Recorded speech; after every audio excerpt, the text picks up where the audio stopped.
Welcome to the A-List Podcast. I'm Quantity Lunas, as always, joined by Gary Washburn and H. Rod Blakely. Welcome to the podcast. Feeling good.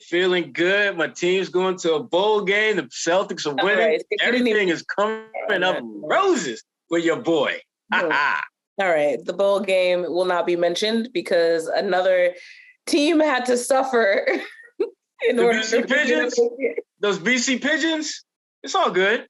It's all good. I got love Gary, for BC. How was your Thanksgiving, Gary? It was nice. Very nice. Thank you. Yeah.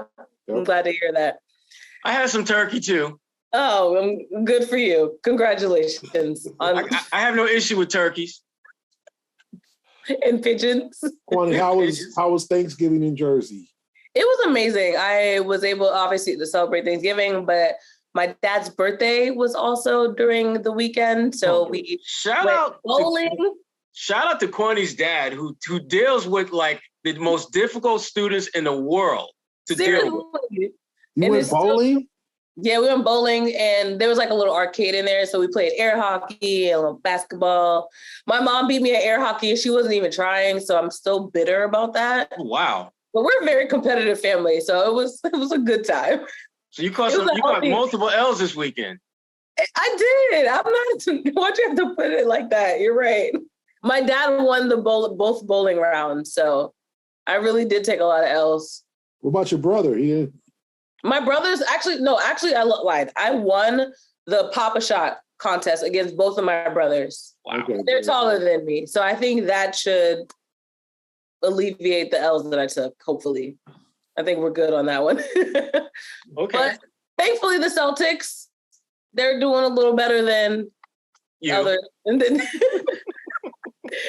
they're looking pretty good. The Celtics, they're on this load management program at this point. Tatum was off Sunday, Horford off Monday. Brogdon is in and out of the lineup. What do you two make of the timing of, when we talked about this last week, so it actually makes sense, but what do you two make of the timing of giving these guys some rest? Love it. I love the fact that they're figuring out ways to get their core guys a little bit of downtime in season, and they're not missing a beat. I mean, they're still beating the snot out of teams when you don't have Tatum, when you don't have Jalen, when you don't have Al. And that's the sign of a team that isn't just built to win. This is a team that's built to win a title. When you look at what they're able to do, you look at how well they're shooting the ball. And, you know, we talk all the time about how important it is to have good spacing, but it's important to have good spacing with guys who can make shots. That's the difference between this team and some of those previous Celtics teams we've seen. They've had, I think the last couple of years, they've had the potential to have some pretty good spacing on the floor. They just didn't have enough guys to make shots. But now they're at a point where they can put 5 versatile, multi-positional players on the floor in waves who can all make shots. And you know, the one guy that has really just kind of stood out to me among the guys making shots is Gary's favorite player, Derek White, who's shooting damn near 40% from three-point range. Something that I'm sure many people, including Gary, but we ain't gonna say no names, who thought he would never be able to do. So Derek White has been one of the many keys to why this team is rolling and why they can have the load management and it not be as big an issue as it is for some other teams who want to go that route. Yeah, load management, I think, is a good time. You the face of the Wizards team that's beatable, and they were able to easily beat the Wizards without Jason. And then you face a Charlotte team that's just, unfortunately, you feel bad for Steve Clifford. I mean, they ain't got nobody out there. You know, they're playing a bunch of kids, and you know, no LaMelo, no Rozier, no Gordon. We all know what happened with the, you know, mistakes and you know, terrible things. You know, he played no contest to Miles Bridges did. Like, just a team that was probably could have competed for the play-in, you know, just a competitive club, just decimated. And the Celtics were just playing with them on Monday night. It's hard to watch that in an NBA game, you know, now, you know, because these guys are all professionals and, you know, the Celtics ain't trying to embarrass nobody, but they pretty much did.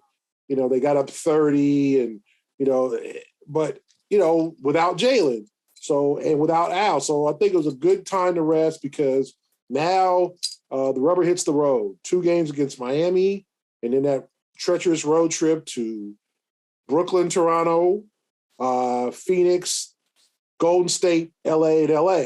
So it ain't going to get no easier. You're not going to rest Tatum in one of those games or Brown. So get those guys rested up for his road trip. And I think that was a good way. And, Miami's been decimated also. So who knows? They might give, maybe Jalen or somebody else a day off Wednesday and kind of think, listen, we'll just have to kind of sacrifice maybe a chance at victory now to give a guy a break and try to get it on Friday because you got one of these 2-game series. So I think it was a good idea to rest. It was kind of a softer part of the schedule with Washington and Charlotte because Sacramento came in looking like they was going to do some real damage. And so they took that game seriously, won it. But I think it's good to get these guys a break. They've been grinding. And obviously it ain't like Joe's limiting their minutes during the game. I mean, Joe be pushing them. Joe be playing them dudes. You got to be up 30 with 5 minutes left for Joe to think about taking the starters out at this point. Win, baby, win. Yeah, he pushing them, and that's great. But this is still November. It's a long haul. You do not want Jason tired out as he was in the finals. You do not want these guys. What you want to do is what they're doing. Get these victories, 17-4, build a nice lead in the East. You're going to go through your ups and downs, lose streak here and there, but just do enough early work to where you don't have to swelter like they did last year at the end. Gary, we talk about how well the Celtics have been doing right now, but a big addition to that would be Robert Williams, and reportedly he should be returning to the Celtics by Christmas. What do you think will be not only the added benefit, but how do you think he can get incorporated into this lineup to help the C's to continue to win? Well, we know it's Robert, and Robert is a fragile guy, impactful player, but a fragile player. Mm. So I don't expect that they are going to bring him back and throw him in. Maybe Joe would, but I think they're going to bring him back at maybe 5-minute increments, maybe 12 to 15 minutes a game for a week or two, or maybe a little bit less than that, then start doing them 20 minutes, then see what happens when he, put him in the lineup. Because I think things, what they've done with this early winning streak is ensure that they don't have to push Robert to get back. Mm-hmm. I think there was a high level concern of like, damn, he's going to miss like 30 games. Like they could be 15-15 and down 6-7 games in the East by the time he comes back. I think it was real concern that they wouldn't be able to tread water without him because we didn't expect Luke to do so well, didn't expect Horford to play well, didn't expect their offense to be as good. Hauser, all these guys coming through, Derek White, as Sherrod mentioned, we didn't expect that. But so now what the Celtics have done is bought themselves some time. And your goal for the Celtics is make sure Robert's healthy, get him warm and get him reps and get him 100% ready for the playoffs. Your plan with Robert Williams is postseason. Who cares at this point if they're winning without him like this? He only adds to it, but you want him ready, healthy, in his primetime ball, playing the best ball of his career come April. So I think that's the thing. The good thing is for the Celtics, if you're a Celtic fan, they don't have to rush him back. They don't have to go, okay, well, gee, we're sixth in the East. We don't want to be sixth. They have done so much good early work. And that's what they talked about. Jumping on the early part of the schedule, building some victories together. So with Robert, I'm sure take him off the bubble wrap, but make sure that he doesn't, do anything. If he feels a little bit of pain, sit him. Don't play him in back-to-backs. Like, treat him like, with kid gloves, as they say, and make sure that he's ready to roll by April 15th. Yeah. The thing about Rob at this point is that he to me is what gets you over the hump to win a title. You've already shown you can win at a high level without him. And the way that his minutes, even when he's fully healthy, are distributed, he's an easy one to load manage because he doesn't play a ton of minutes to begin with. So keeping him in somewhere in the low to mid teens is very realistic, very reasonable to kind of get him back into the flow of things without him having to, carry this huge burden. And it also gives you a chance to keep developing Luke Kornet, who I just think is getting, from when you look at where he was at the beginning of the season, where I'm wondering, why the hell is he out here? What value is he bringing? To a point now where he's throwing up the signs when he makes shots and everything. Got his own little hand signals like he Tatum with the kiss. He's got his own little thing that he's got going on now. He's got that kind of confidence, and he's making those kind of plays. And it's great to see if you're a Boston Celtics fan, because this is a guy that when you went through your Rolodex of who can I bet on to get it done with us this year, and who maybe is more of a crapshoot. He has clearly been an investment that has paid off way beyond the investment that the Celtics made in him, and more than what the players, I think, anticipated. So give him major props for just making himself not just available, but actually productive in the minutes that he does get. And I talked to him about that before the last game. And, he says, I'm just going to try to control what I can control. I can't control how much Rob plays when he gets back. I just know that when I play, when I get out there, I gotta do something. I gotta make things happen.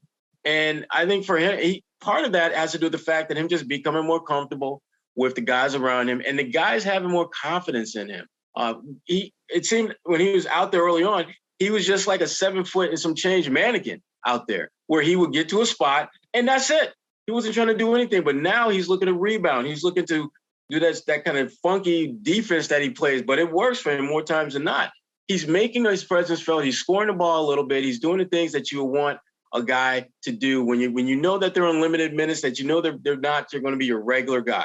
So kudos for him for giving the Celtics good production and cashing in on the opportunity that he's getting. And we're talking about the Celtics. We have Marcus Smart. We mentioned him on our little social segment that you'll find on our social media platforms. Marcus Smart, he's been doing the thing. Do you think, though, he's entered the all-star conversation? Because I think last year, if you mentioned him potentially being a part of it, people would bat an eye and think you were crazy. But it's a little different this time around.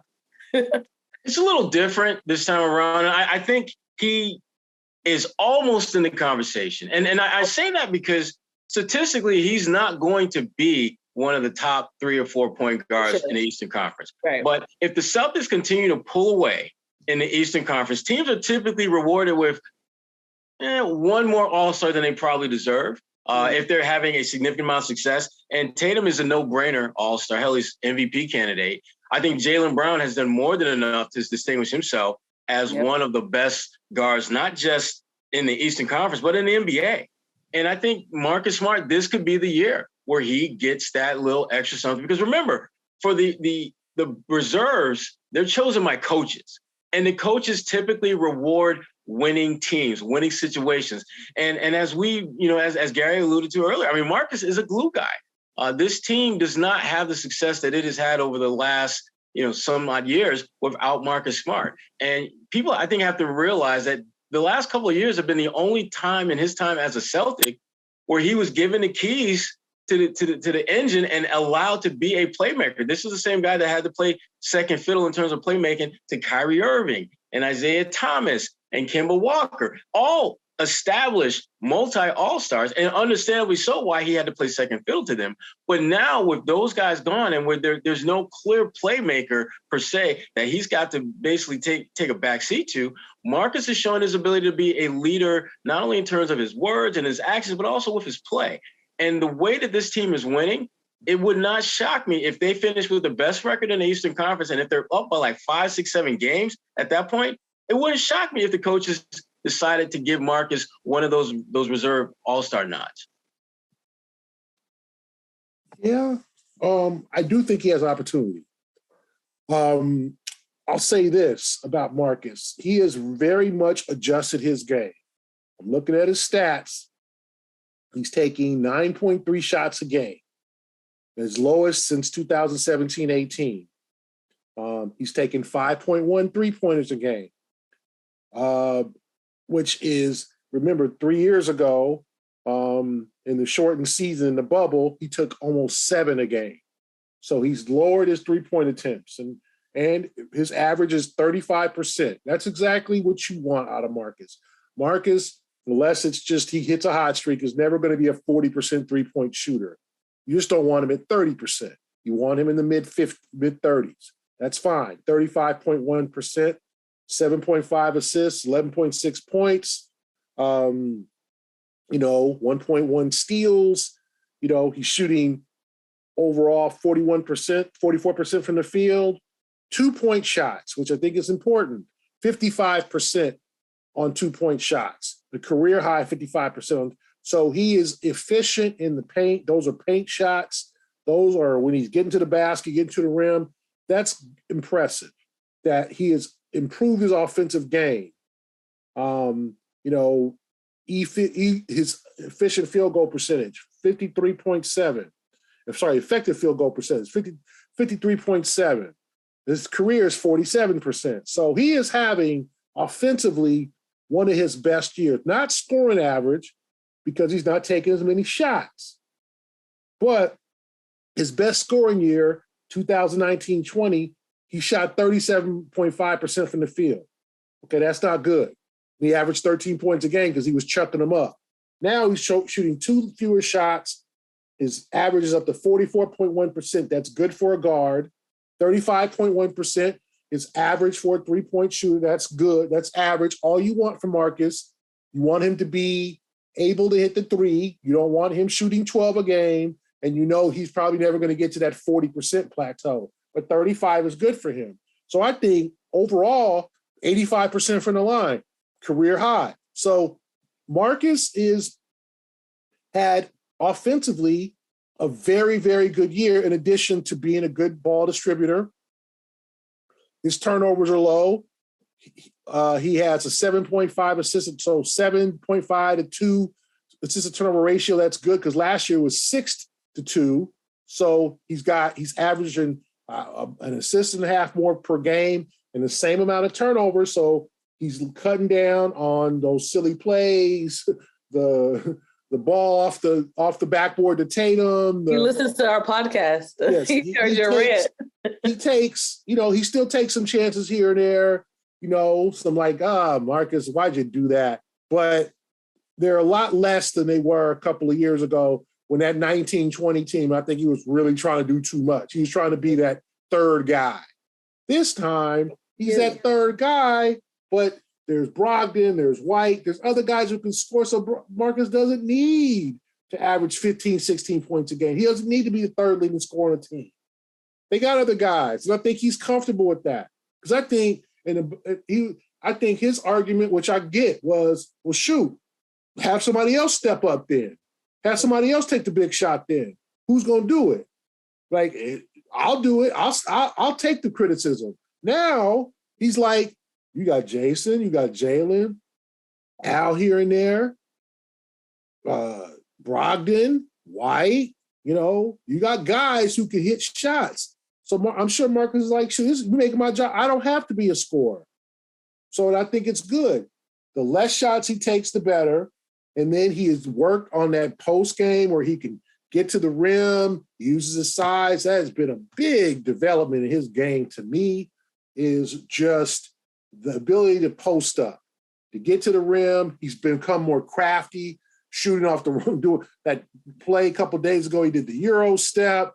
He's worked on his footwork. He's shooting with the other hand, like things that develop guys who work hard in their games do.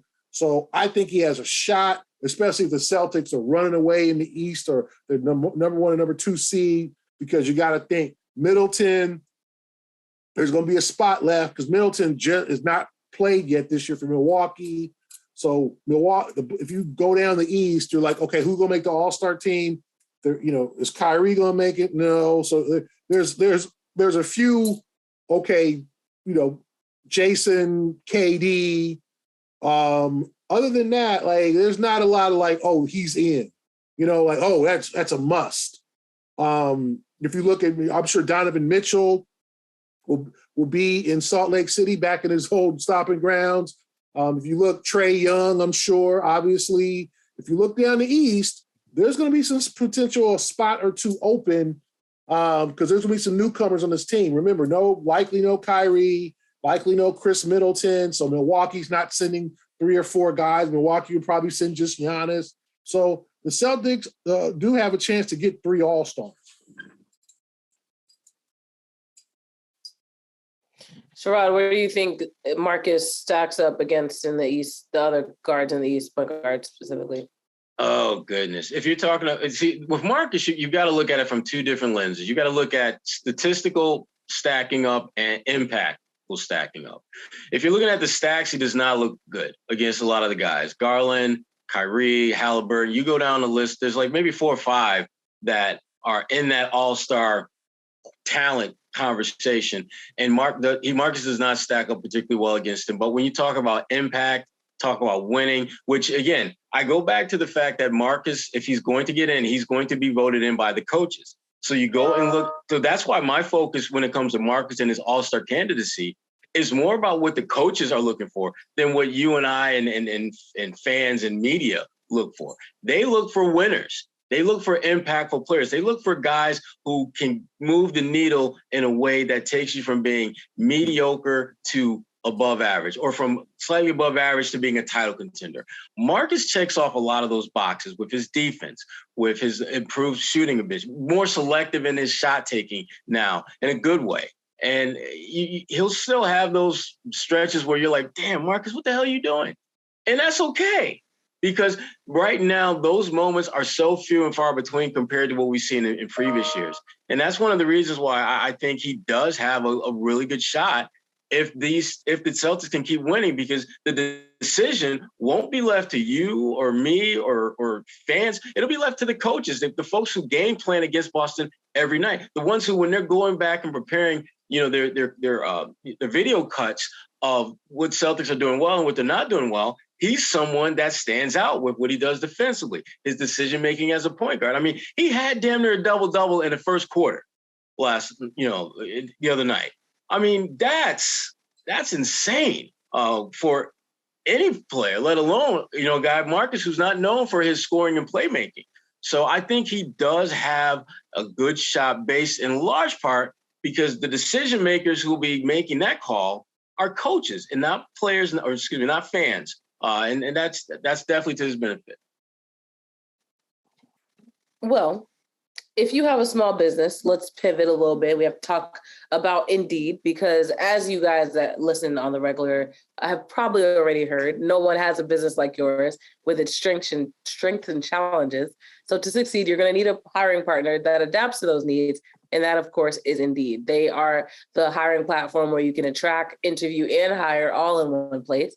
So instead of spending hours on multiple job sites trying to find the right candidate for a job, you can just go to Indeed.com. They have this instant match tool, which over 80% of employers say that they get quality candidates whose resumes on Indeed match the job description, which, again, is really hard for a lot of businesses when they're looking to hire for the right person for the job. The moment you sponsor a job, you're usually going to find the person that you need. And when you sponsor, you're actually 3 times more likely to get a hire, according to Indeed data.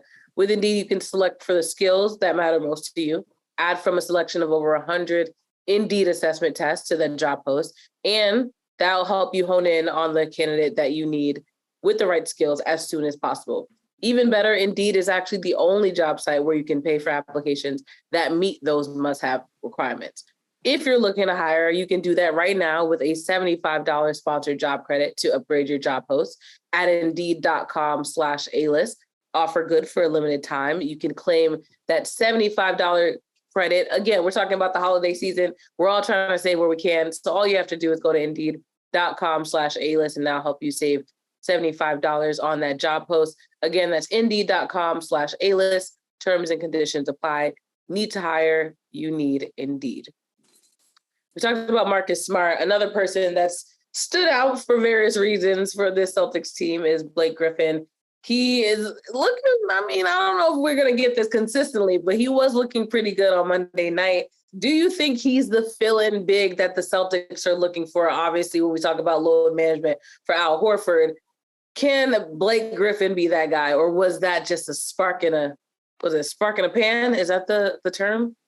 I'm not good at my analogies. Flash in the pan. Flash in the pan. There we go. That was before your time and mine, Kwame. Don't think nothing. That's Gary's here. Gary saw the first flash in the pan. Spark in the pan. Never mind. Get the term right. Let's move trying to forward. roast you. That's called having too much cooking grease in the stove. That's spark. But no, Gary, I think Blake has been better than I thought, to be honest with you. I'm not all that blown away by what he did against Charlotte, just because Charlotte kind of sucks this year. With all the injuries, it doesn't surprise me. But Blake is better than I thought. I mean, he's not. This is not the Blake jumping over cars for a dunk, Blake Griffin. That dude ain't coming back. If you see him, you're watching a video from early Blake days. Yeah. He's not that guy anymore. But what he is a smart, savvy veteran. You watch him play, and he's done this game. He's been in the game long enough to where he knows what he can and can't do. He knows where he can help and where his play might be a detriment. I'm still a little bit nervous about having him out there for extended periods of time because I still think his defense is very shaky. But his ability to make hustle plays on the boards, his ability to score when he's got a matchup that's favorable to him, he still has a lot of those skills and had that ability left in the tank. But my thinking is that anyone that you were to bring in as that extra big, you're not going to be expecting to do much more than Blake Griffin provides. And if you're not going to get much more than that, then why? Why would you make that deal? I know there's been a lot of talk about Pirtle, the big from down in San Antonio, possibly being on the radar, but that dude is going into free agency. He ain't trying to be no spark or flash in the pan or spark in the pan, whatever quantity you want to call it. He's trying to get some burn. He's trying to play, and that's not going to happen. So Blake is the ideal fill-in, someone who you can keep on the bench for 3, 4, 5, 6 games, throw him in a lineup, and he's not going to be freaking out or feel this added burden of pressure to perform. He's just going to do what Blake can do and leave it at that. I think Blake has done exactly what they've asked him to do. It's interesting just to see Blake and to know what he once was, and a perennial all-star dude, could jump out the gym, an athletic freak, just even from his days back in Oklahoma, and just now he's, a glue guy. Like he's hustling, he's not going to get the loose balls, diving, things like that. Like he is doing what it takes to remain in the league. And I think that the Celtics need a guy like him. Now, is he going to help him? He might help you win a couple of ball games here and there, But I think he's played 8, 9 games of their 21. I think he has the perfect role. Clubhouse leader, old head, those guys can talk to. He's got a great sense of humor. And the great thing about Blake that I've noticed, he doesn't take himself too seriously. He is not that guy like, where you talk about as Sherrod and I've discussed back in the day, Iverson in his later years, or, Russell Westbrook now. He doesn't walk into the locker room and say, do you all know who I am? Do you know what I've done? Do you know me? And he doesn't come with that type of arrogance. And I think that helps you stay in the league. Because if you look at the guys now, Dwight Howard, DeMarcus Cousins, like people are like, do you want the headache? Blake ain't no headache. Blake's a good team guy. If he doesn't play, he's not going to complain. Does he want to play more? Of course he'll think he wants to play more. Is he capable of more than he does? Yeah, he could shoot the three. He could get up a little bit still. Obviously, he's not he ain't going to get him off the pick and roll and dunking on, folks, but he still can do stuff athletically, not nearly at the level of his heyday, but he's useful out there. It's not like, and nothing against Udonis Haslem, but it's not like you're throwing Haslem out there and it's like, okay, why is he out there? Like, you don't want to see that dude play, but you don't want to see Haslem playing 30 minutes in a game, Oh, fair, yeah. He's 42, right? He's just, but Blake, I don't want to see 30 seconds of him in the game. You can see Blake out there for 20 minutes, about max, and him, give you 9 points and 8 rebounds and a steal, or in a couple of good screens, that type of thing. So I think it's amazing that he has developed into this guy, because a lot of guys in his position would either be trying to go overseas, trying to go to China, still thinking I'm still the man I was. Blake knows he's not that guy. And he knows the league knows. I mean, he told me last night, like, hey, you look at the video. I see what I see. I see myself in 2022 and then look at games in 2012. I mean, I know, I know. And I think that acceptance is really rare. And I think it's refreshing, because that's how guys stay in the league. Because in today's NBA, the 30-somethings are getting weeded out because teams rather literally cultivate and develop a prospect. You rather have Mfiondu Kabengele on your team, Mfiondu Kabengele. So close. Yeah, you rather have him on your team than a Dwight Howard or DeMarcus Cousins, because Fiondu's going to play his ass off. He's going to go to Maine when you tell him to. He's going to come back when you tell him to. You can basically, he's a prospect still, And so for guys because I'm sure, before your time, Quan, I'm not throwing it in your face, but like when Sherrod and I began covering the league in the mid 2000s, early 2000s, there were a lot of older guys on rosters,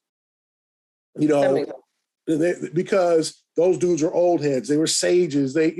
Now those dudes are getting weeded out. If you can't play, you're not playing. There ain't no Udonises or much around anymore like that. If you can't play, see you later. You can go to Taiwan. You can go to China. You can go to, MSK, CSK Moscow, whatever. But the league rather develop prospects and find that gem, that guy who has been slept on or maybe didn't make it in his first stop, than put faith in a dude whose skills have declined. You know what I'm saying? So I was looking, LiAngelo Ball's in the G League. Charlotte's still, trying to figure out, okay, does he have something? Yeah. Teams would rather do that, over or get a guy who maybe didn't work out in his first stop, but still 22, 23 can work out, as opposed to a Blake. So I think it's refreshing to see that Blake has that attitude, and he's trying to get a championship, Yeah. Same with DeAndre Jordan. DeAndre's a backup center now. Does DeAndre feel like he can still start? I'm sure Hawks still start. I'm sure if you asked him, with nobody saying nothing, but DeAndre's like, listen, either I come with that attitude that I should be a starter and I don't play nowhere, or I can keep making a couple of dollars, $5-6 million a year as a backup and still be in the league and living the life. So some guys have to make decisions. I think Blake made a decision. I want to win a championship. I want to help out. I want to mentor. And that's the way to go. That's the way, unfortunately, for some of these guys, you got to stay in the league. You're right, Gary. You're absolutely correct. It is refreshing, for what we're seeing from those OGs. And you know what else is refreshing? Saving money. Something that we're going to talk a little bit about from our good friends from Rocket Money. Are you wasting money on subscriptions? 80% of people have subscriptions they forgot about. Maybe for you, it's an unused Amazon Prime account or a Hulu account that never gets streamed. There's this great app that helps you track all of your expenses, and because of it, you no longer waste money on subscriptions you don't even use. You might have heard of it. It's called Rocket Money, formerly known as Truebill. Do you know how much your subscriptions really cost? Most Americans think they spend around $80 a month on subscriptions when the actual total cost is closer to $200 and some change. That's right. You could be wasting hundreds of dollars each month on subscriptions you don't even know about. There's this app that you surely will love that takes care of that for you. It's called Rocket Money, formerly known as Truebill. Now, the app shows you all your subscriptions in one place and then cancels for you whatever you don't still want. Rocket Money can even find those subscriptions you didn't even know you were paying for. You may even find out you've been double charged for a subscription. To cancel a subscription, all you have to do is press cancel, and Rocket Money takes care of the rest. So get rid of the useless subscriptions with Rocket Money now. Go to rocketmoney.com/A-list. Seriously, it could save you hundreds per year. That's rocketmoney.com/A-list. Cancel your unnecessary subscriptions right now at rocketmoney.com/A-list. And special shout out to my man, Gary Washburn, so he can save up some money and give me and Kwani nice gifts for Christmas. Boom. Yes, we love it. We love it. Gary's all on it, right, Gary? Yeah, I think so. Right, I think right. we're going to get some good gifts as a result. As we head around the NBA quickly before we wrap up, let's talk about the Miami Heat, because their fans are one thing, they're obnoxious, but they're on a 3-game win streak. So what do you two make of it? Is that just another flash in the pan? I like flash in the pan. It sounds cool. I like spark in the pan, spark in the plate. Spark in the plate. That's a new one. Spark in the sky. Oh, yeah. Are the Yeah. Miami Heat legit? And I ask this only because, of course, the Celtics do face them on Wednesday. So I need to get a sense of what Celtics fans should expect for this game as well. If the Celtics play pretty close or damn better than half as well as they normally play, they'll win this game with no problem. Miami, the thing about the Heat, the one thing that they're doing a much better job of now is defending. Their defensive rating has been up over these last few games. They're doing a better job of limiting opponents' three-point shooting percentage. They're doing all the things that have really we've come to expect from Eric Spoelstra teams. And as Gary alluded to earlier, they've had some injury issues, obviously, that they've been dealing with, and that certainly derailed them to some extent. But as we've seen with the Celtics, in or out of a lineup, it doesn't matter. Whoever's stepping on the floor for Boston is balling. And that I don't think is going to change because really, those backups, when they get a chance to play now, they're coming in with the right mindset. And that is, we may not get a chance to get a burn on any other time. It's now or never. We got to ball out. We got to make it hard on Joe to keep us on the bench. And I don't believe Miami has the kind of team makeup right now that can really challenge the Celtics. I expect Boston to win both of these games pretty convincingly. Yeah, Miami's a very hard team to read because they've never really been healthy. And the question is, are they a contender? And Jimmy Butler has been out, missed a good amount of games. I think he's missed 8 games this year. Because Miami is, as we speak, 10-11, okay, with a home-heavy schedule, right? And the only guy to play in all 21 games is one 36-year-old Kyle Lowry. The rest, Adebayo missed 2 games, Strus 2 games, Tyler Hero missed 8 games, Jimmy missed 8 games, Gabe Vincent missed 5 games. They have been. Duncan Robinson missed 5 games. They have been a walking mass shooting. So it's hard to tell whether they're a contender. I don't think they are because I just don't think that they have that oomph. Nobody, Jimmy, when he gets going, can scare anybody. He is capable of a 40-point game. Just that 47-point game he had at the Garden in Game 6 that the Celtics could close it out. He's still someone to fear. But in Adebayo, when he's right, he's scoring a little bit more this year. But Lowry is not having a good year. Lowry's shooting 38% from the field. And Max Strus, the pinpoint 3-point shooter's only shooting 35% from the 3. Tyler Hero's been hurt. He's only shooting 33% from the 3. Gabe Vincent, this is the shocking one. Every time I see Gabe Vincent put up a shot against the Celtics, that damn thing goes in. Okay? Gabe Vincent shooting 30% from 3 and 39% from the field. This team is really, really bad offensively, right? And so the question is, are the Celtics, I think the Celtics are catching them at the right time, but Miami's going to need another piece. Mm-hmm. They're going to need, it just seems like they don't have that guy to join Jimmy. Is it Hero? Can you put faith in Hero? Now they got the big extension. who is it? Is it Lowry? As I said, Lowry, 36 years old now. What can you expect from Kyle Lowry besides durability? Obviously, he's played in all 21 games. So the Heat are kind of a mysterious team. You always trust Eric Spoelstra because he's a great coach, one of the top 5 coaches in the league. But the roster they've put together is just a bunch of Orlando Robinson, Haywood Highsmith, and Nikola Jovic, the rookie, Drew, Dwayne Dedman, guys are like, who, what? They cultivate those guys, but it seems like the Heroes and the Vincents and the Struces have not, and the Lowrys have not been good. So it's basically Bam and Butler. And remember, they were putting mad faith in Victor Oladipo, and Victor ain't played this year yet. He's still out with his knee soreness. Who knows when he's going to come back? They signed him. I thought the Celtics, we saw what he did in the playoffs. I was like, wow, he would be good. And obviously, I'm sure they're glad they didn't do that. I thought, they'd be good for he'd be a good kind of off the bench guy to, before they signed Gallo and all that. That didn't work out, hasn't worked out. But, to fill up the basket, the guy could just come off the bench and score. But Oladipo hasn't played this year. So Miami's got to get healthy, and they need 1 or 2 more guys before I consider them a contender.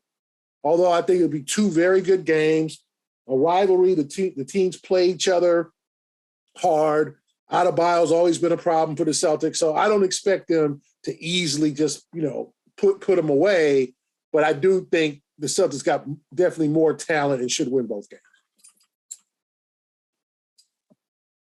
Yes, they should win both games. I don't think it'll be nearly as close as you think, Gary. I think Miami's trash right now, to be honest with you. I just don't think they're very good. And I think the Celtics, even on a bad game, the Celtics at this point, the way they're playing bad games, they can still beat you by 10.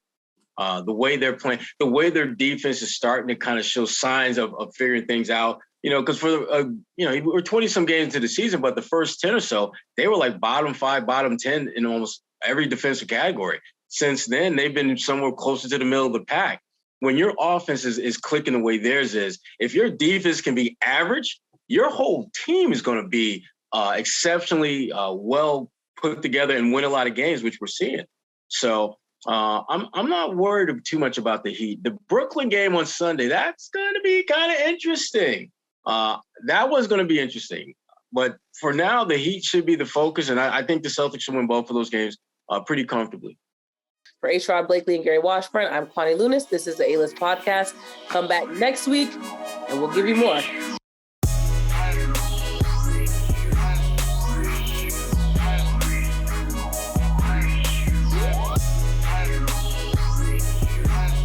The A-List Podcast is powered by Indeed. Start hiring right now with a $75 sponsored job credit to upgrade your job post at Indeed.com/A-List.